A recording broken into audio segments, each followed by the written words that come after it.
Ahmad, hozir dal vaqti. Qani, sana o'tganda o'rgatgan edimi? Allohning sifatlarini-mi? Ha, do'stlaringga deb beramsan. O'rganaldingmi qandoq ko'rib boqayli. Albatta deb bera olmayman dada. Alloh taolaning sifatlari zoti va subuti deb ikkiga bo'linadi. Ular qaysilar? Do'stlar, Rabbimizning zoti sifatlari 6: vujud, qidam, baqa, vahdaniyat, qiyam bi nafsihi, muxalafatun lil havadis. Bular zoti sifatlar. Zati sifatlar 6 do'stlar. Barakallah o'g'lim. Ammo zati sifatlarning qanday ma'nosi borligiga ozroq izohat berishing kerak. Jinim ana, ularning ma'nosini sen tushuntirib qo'ysangchi, bo'lamdi? Bak hiylagar ekansan. Hiylagarlik qilganim yo'q. Rostini desam, onam mendan yaxshiroq tushuntirib bera oladi. Shundoq emasmi? O'g'il shundoq, meningcha bo'lgandimi Ahmad, onangdan anglayli. Balalarım, mening so'zlab berishimni talab qilgan ekansiz. Menmu Rabbimizning zoti sifatlarini bilishimcha so'zlab beray. Ahmadning degandek zoti sifatlar 6: vujud, qidam, baqa, vahdaniyat, muxallafatun lil havadis, qiyam bi nafsihi. Endi bularning qanday ma'nosi borligini bilib olaylik. Vujud bor, mavjud deganlik. Allah Taolani ko'z bilan ko'rgili bo'lmaydiganligini deb o'tgandik. Ammo bu ahvol Allah Taolaning mavjud emasligini ifodalamaydi. Aksicha, u bar bo'lg'ashqa butkul koinot va bizmi bor. Allah Taolo xiyol va tushunchadan iborat emas. Bizni yo'qlikdan bar qilgan, yaratgan Allah Taolo bizdan avval mavjud edi. Qidam, boshlanish. Boshlanishning oxiri yo'q deganlik. Allah Taolaning mavjudligi butkul mavjudotlarning oldida. Allah Taolo bor chaqda hech narsa yo'q edi. Osmon, zamin, farishta, jinlar. Allah Taolaning mavjudligi barliq mavjudotlardan avval. Allah Taolo yaratilmagan. U har zamon mavjud. U vaqtning cheklamasiga uchirmaydi. U vaqt paydo bo'lishidan ilgari mavjud edi. Vaqt, soat, kun, oy va yillarni Allah Taolo yaratgan. Har jonliqning bir boshlanish nuqtasi bor. Masalan, quyosh milliard yil burun yaratilgan. Hammalarning tug'ilgan vaqtimiz bor. Ammo Allah Taolo uchun undaq bir tug'ilgan kun yoki boshlanish nuqtasi aslo mavjud emas. Baqa, mangu, abadiy deganlik. Allah Taolaning butkul mavjudotlardan burun borligini so'zlab o'tgan edik. Butkul mavjudotlarni Allah Taolo yaratgan. Agar uning yaratishi bo'lmagan bo'lsa, yer sharimi, boshqa planetlarmi bo'lmagan bo'ladi. Farishta va jinlarni Allah Taolo yaratgan. Yaratilgan hamma narsa ulug' Rabbimizning irodasi bilan vaqti kelganda yo'q bo'ldi. Bizga ma'lum bo'lgandek butkul jonliqlar o'ladi. Ölmeydigan bir canlıq, bir insan barmı? Qiyomat bo'lganda dunyodagi hamma canlıq o'ladi. Farishta jinlarmi qiyomat bo'lishi bilan yo'qoladi. Yo'qolmaydigini, o'lmaydigini faqatla Allah Taolo. Baqa sifati bularni ifodalaydi. Allah Taolaning mavjudligining beshi va oxiri yo'q. Vahdaniyat 1. Yeki yegona deganlik. Allah Taolo bir va butkul narsalarning egisi.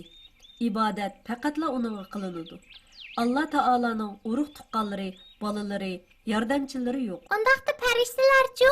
Farishtalarmi Allah Taolaning yordamchisi emas, balki bandalari. Masalan, insonlarning jinini ilishqa mas'ul farishta Azrail alayhissalom. Allah Taolo buyurmoqcha Azrail alayhissalom hech kimning jinini ololmaydi. Allah Taolo koinotni yaratish va boshqarishda hech kimga muhtoj emas. Muxallafatun lil havadis. Allah Taolo bor deymiz. Undaqda u qandaq bir mavjudot? Nimaga o'xshaydi? Nada?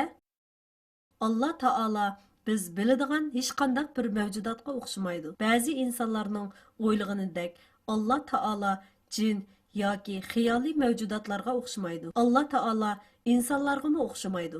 Uni tangdasiz bir kuchga o'xshatsaqmi bo'lmaydi. Chunki yuqorida deyilgan narsalarning hammasini Allah Taolo yaratgan. Agar Rabbimiz insonlarni 2 putliq emas, 5 putliq, hayvonlarni hozirga o'xshamaydigan shaklda yaratgan bo'lsa, biz bu mavjudotlarning bugungi shakl va holatini tasavvur qila olamdik.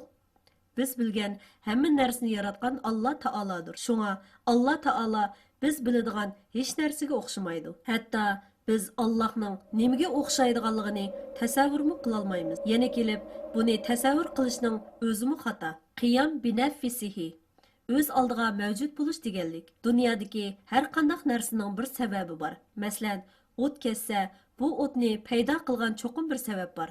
Ya'ni har ishning bir egisi bor. Masalan, bir yanfon o'zligidan mavjud bo'la olamdi. Cho'qim u yanfonni ishlab chiqargan bir zavod, bir injener bor. Yana bir binoni ilib esaq, binoni loyihalagan qurilish injeneri bor. Undaqda Alloh taolaning mavjud bo'lishining sababi nima? Alloh taolo qandoq bor bo'lgan? Bu savollarga mundaq javob beramiz. Alloh taolo hech bir vaqt yo'q emas.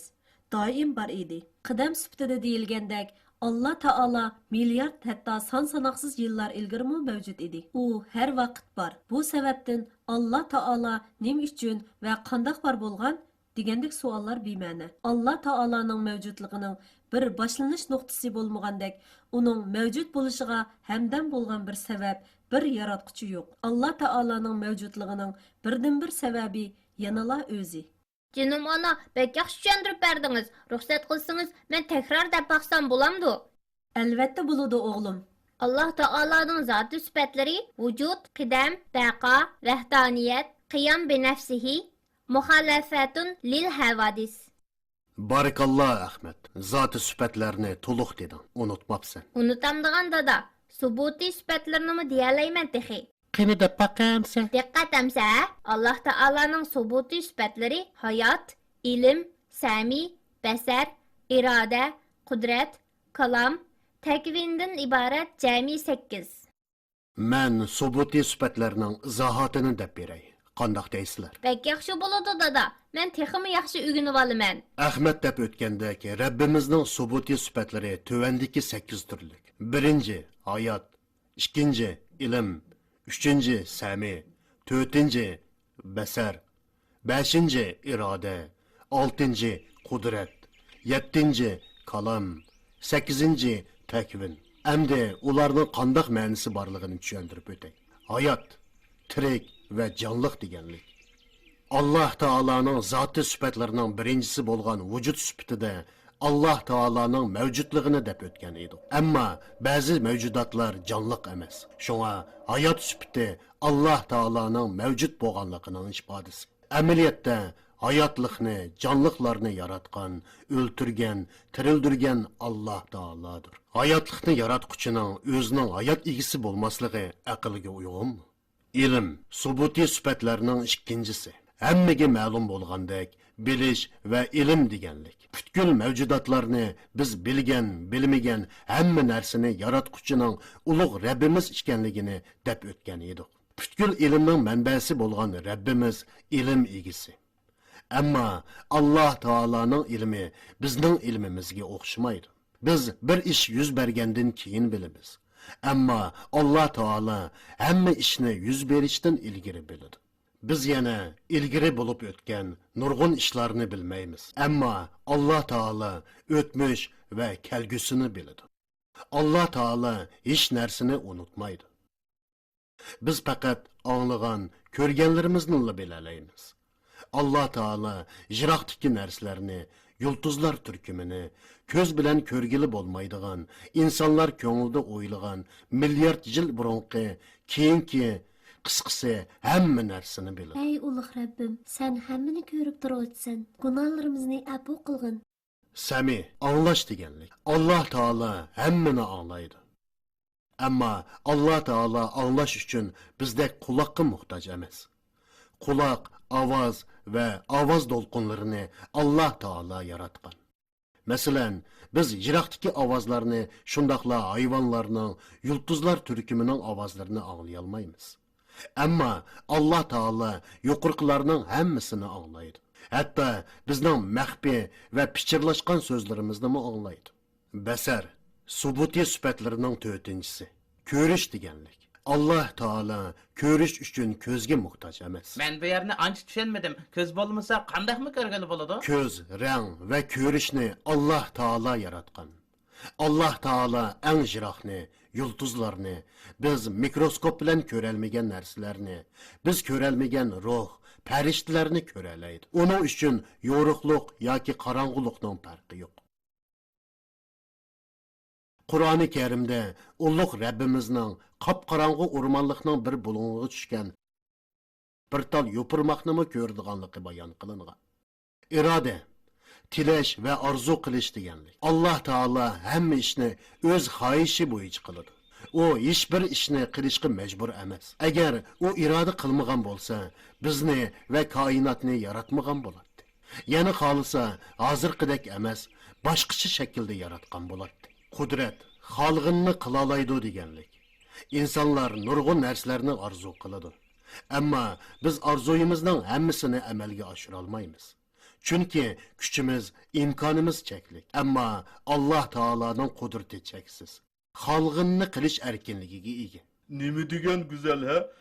Rabbimiz haqiqatan qudratlikan. Alloh taolo uchun qiyin va mumkin bo'lmaydigan hech bir ish yo'q. Alloh taolo harmaydi ham dam olmaydi. Kalom so'zlash deganlik. Alloh taolo xohlagan mavjudotlar bilan so'zlashib, amr beralaydi. Alloh taolo so'zlash uchun til va kalimaga muhtoj emas. Chunki ularni Alloh taolo yaratgan. Alloh taolo farishtalarga amr farmon tushirdi. Payg'ambarlar bilan so'zlashidi. Qur'oni Karimda Alloh taoloning harlarni asal ishlab chiqarishga buyurganligi bayon qilingan. Agar xohlasangiz buni har jaqdan so'rab baqaylimi? Do'stlar, asal ishlab chiqara oladigan birdan-bir mavjudot faqatla men. Undaqda ularni sana kim o'rgatdi? Hech kim. Men bularni tug'ilishimda bilatdim. Sen taxlashni, quruldashni hech kimdan o'rganmagandek, men uchish bilan asal ishlashni hech kimdan o'rganmadim. Bularni sizlarga o'rgatgan faqat va faqat Alloh taolodir. Shundoq, hammani bizga o'rgatgan ulug' Rabbimiz. Shuning bilan Alloh taoloning kalom sifatini o'rgangan bo'ldik. Subuti sifatlarning eng oxirgisi takvin. Takvin yaratish deganlik. Osmon zaminni, yiroq yaqinni, yulduzlar turkumini, hujayralarni, insonlarni, quyoshni, qisqasi biz biladigan, bilmaydigan hamma narsani Alloh taolo yaratgan. U yaratishni hech qanday yerdan o'rganmagan. Chunki hamma narsani yaratgan, o'rgatgan Alloh taolo. Hamma narsaning egisi ulug' Rabbimiz. Qanday deysiz? Hayotlik beradiganmi, jonni oladiganmi Alloh taolo. Rizqimizni mi Alloh taolo beradi. Kesal qilib shifosini berishmi uning qo'lida. Balo qazo, musibatlarmi uning qudrati bilan bo'ladi. Alloh taoloning irodasiga hech kim qarshi chiqa olmaydi. Alloh taolo o'z panoyida saqlagan kishigimi hech kim ziyon yetkazolmaydi. Alloh taolodan kelgan bir kasalga Alloh taolo ijozat bermagicha uni hech kim saqayta olmaydi. Tushundim. Jimroq tursang, bizmi tushunatdi? Balarim, yuqorida deb o'tganlarimiz Alloh taoloning sifatlari. Bularning sirtida Alloh taoloning Asmaul Husna degan 99 ism sifati bor. Ekranda bu ismlarni ko'ryapmiz. Alloh taologa bu sifat va ismlardan boshqa ism sifat berilsa bo'lmaydi. Masalan, Alloh taolo tikkuchi, Alloh taolo urushlarda hammani yenguchi degandek o'xshatishlar to'g'ri emas. Alloh taoloni faqat uning sifatlari va Asmaul Husnadagi ismlari bilan zikr qilamiz. Balalar, qasammi faqat Alloh taoloning nomidan qilinadi. Payg'ambarlarning nomi bilan qasam qilishga bo'lmaydi ekanda. Shundoq o'g'lim, payg'ambarlarning nomi bilanmi qasam qilishga bo'lmaydi. Ammo Qur'on nomi bilan qasam qilinsa bo'ladi. Chunki Alloh taoloning sifatlaridan biri kalom. Qur'oni Karim Alloh taoloning so'zi bo'lg'achqa, uning nomi bilan qasam qilishga bo'ladi. Buning sirtida shamol, shaxs yoki har qanday bir narsaning nomi bilan qasam qilishga bo'lmaydi. Bolarim, shuning bilan Allohga iymon etish to'g'risidagi temani tugatdik. Endi iymonning boshqa shartlarini o'rganishni davomlashtiramiz. Qaranglar, yana yangi bir film boshlandi.